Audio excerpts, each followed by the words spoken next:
Another problem we have is we're not sure it's true. When we have the thought, I am Haruka, there's a little demon that dwells within us that goes, you, Haruka, give me a break. That's not true.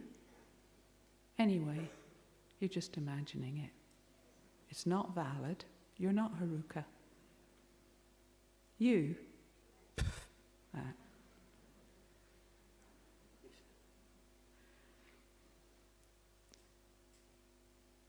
If we're not yet actually Buddha Haruka, how can we believe that we are?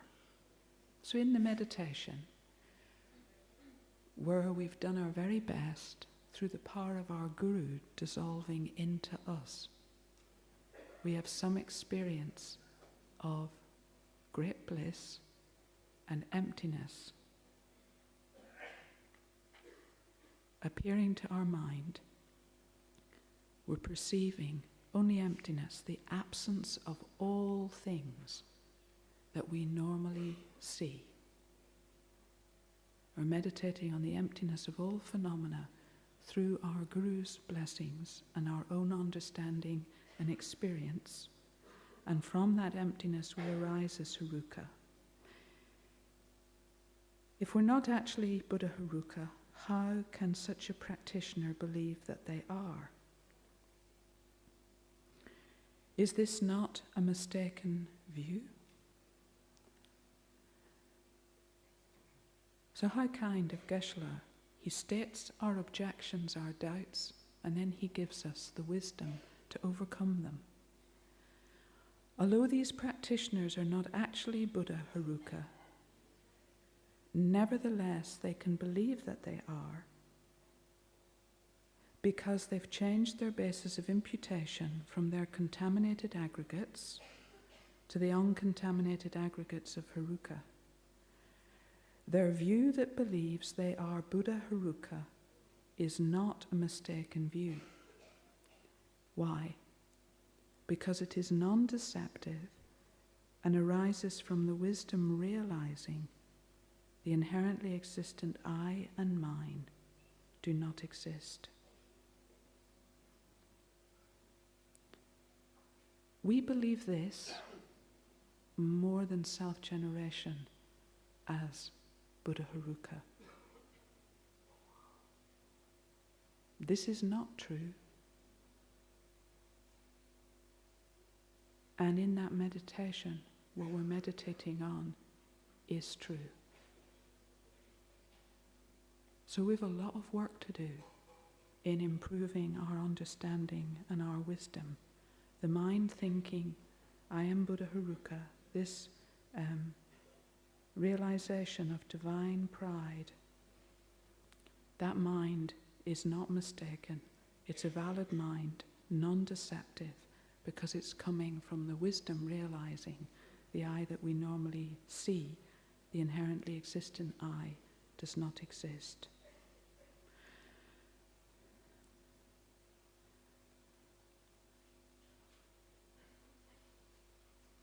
I find this sentence very inspiring.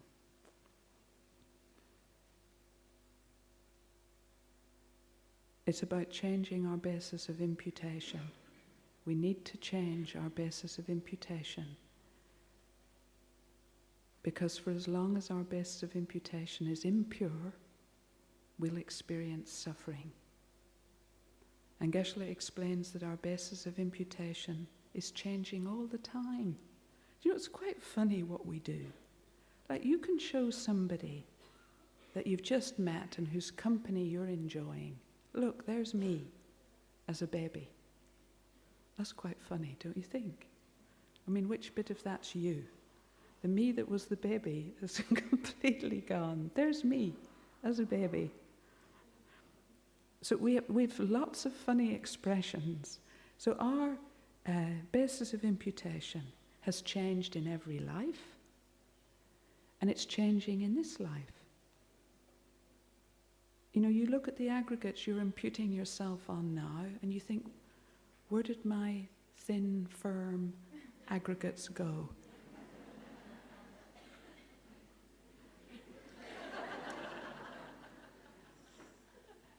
But they also were the nature of suffering. So our aggregates are changing. And when, for example, someone gets ordained, I remember this very clearly. I went into that ceremony with a little tuft. You know, that's how people can tell you're about to get ordained.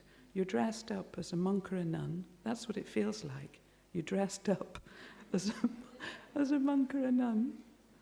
And everything's very stiff because it's brand new. And you have a little tuft and you walk into the ceremony not knowing who you are. Because you're not your previous person. Because they wouldn't dress like this.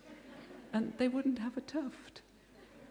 And they'd have a lot more hair. So you're not that person. And you walk in to the Gompa, the meditation room, and you've no idea. You're like, I don't know who I am. You're like, who am I? I can remember in the ceremony thinking, I can't wait to find out who I am. And then the names go round, and you get handed a name, and I looked at it, and I went, oh, I'm Dekyong. This is honestly the truth. I went, I am Dekyong.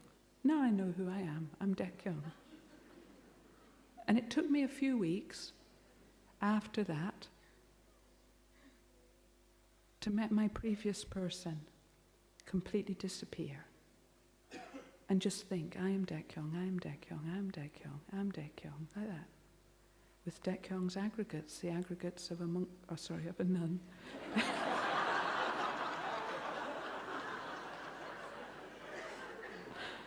I don't know. The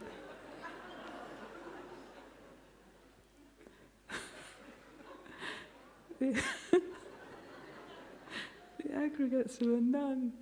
And I think that's such a good example. That's why Geshe-la gives it as an example in this paragraph. It's just the basis of imputation when you change your aggregates to different aggregates. You know, the mind of an ordained person has made certain promises, therefore they're not the same aggregates as before. And anyway, our aggregates are changing moment by moment by moment by moment. So Geshe-la says, when we grow old, our basis of imputation will be an old person's body and mind, changing, changing, changing. But we have all these countless bases of imputation that Geshe-la lists here are contaminated aggregates.